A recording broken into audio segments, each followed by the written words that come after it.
In this video, we're going to begin to look at rational numbers.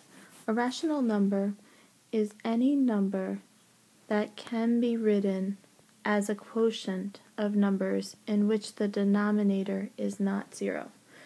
So when we begin to talk about rational numbers, an example of rational number would be something like 2/5. Okay? What this is really saying is it's 2 divided by 5. Okay?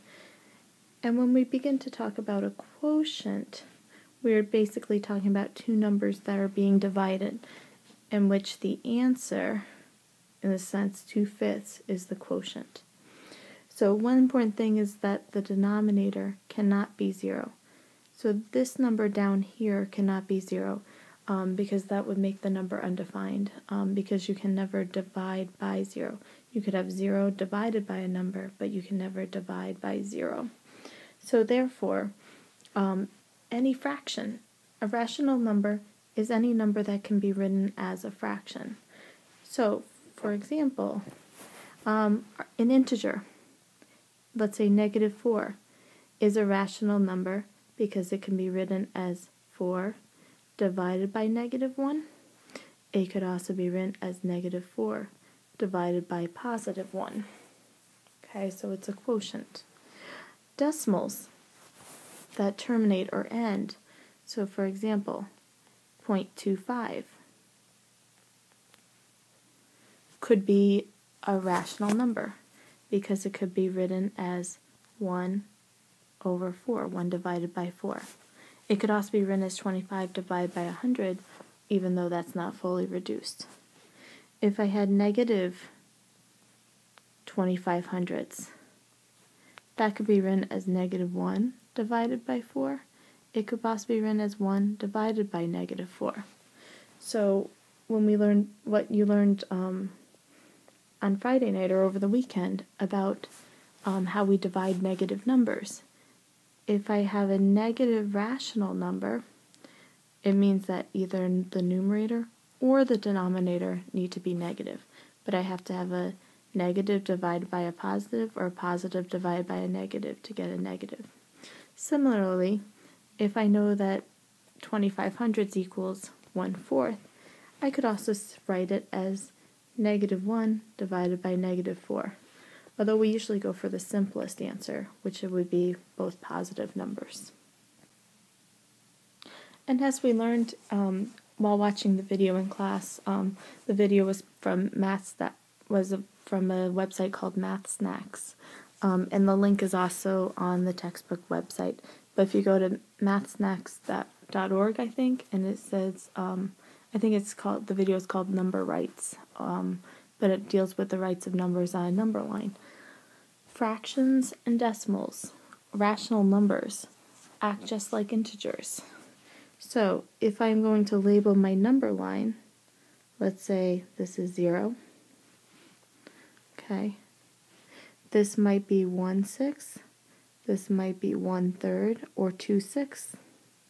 This might be 3/6 or 1/2. This might be 4/6 or 2/3.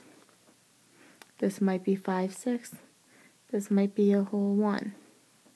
This might be 7/6 or 1 1/6. This would be 1 2/6 or 1 1/3. 1 3/6 or 1 1/2. This would be 1 4/6 or 1 2/3. This would be 1 5/6. And this would be my integer 2 here. Okay? My negative, if I go in the negative direction, so if I go to the left of 0, I could label it the same way: -1/6, -2/6 or -1/3, -3/6 or -1/2, -2/3 or 4/6, -5/6, -1, and I could keep going on and on and on. But if I was to ask to plot or list where is 5/6 on the number line, I would say that it's right here. Or if I was to ask where -2/3 was, I could say it's right here on the number line. So rational numbers are just like integers. They have their place on the number line as well. And I could say the same thing about decimals. So if I start at 0, this might be 0.1, 0.2, 0.3, 0.4, 0.5, 0.6, 7 tenths, 8 tenths, 9 tenths, this might be 1, and I could go the negative direction as well. Negative 1 tenth, negative 2 tenths, negative 3 tenths, negative 4 tenths. Sorry, it's getting a little small here. Negative 5 tenths, negative 6 tenths, negative 7 tenths, negative 8 tenths, negative 9 tenths, and this would be negative 1 here. Okay, so if I was to ask you to plot where negative 5 tenths is, I would say it's right here on the number line. If I was to ask you where 9 tenths was, I would say it's right here on the number line.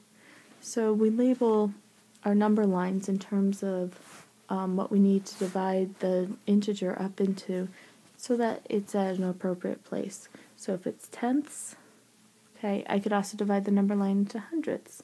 So 0.01, 0.02, 0.03, 0.04 as well. Whichever is appropriate for my number line.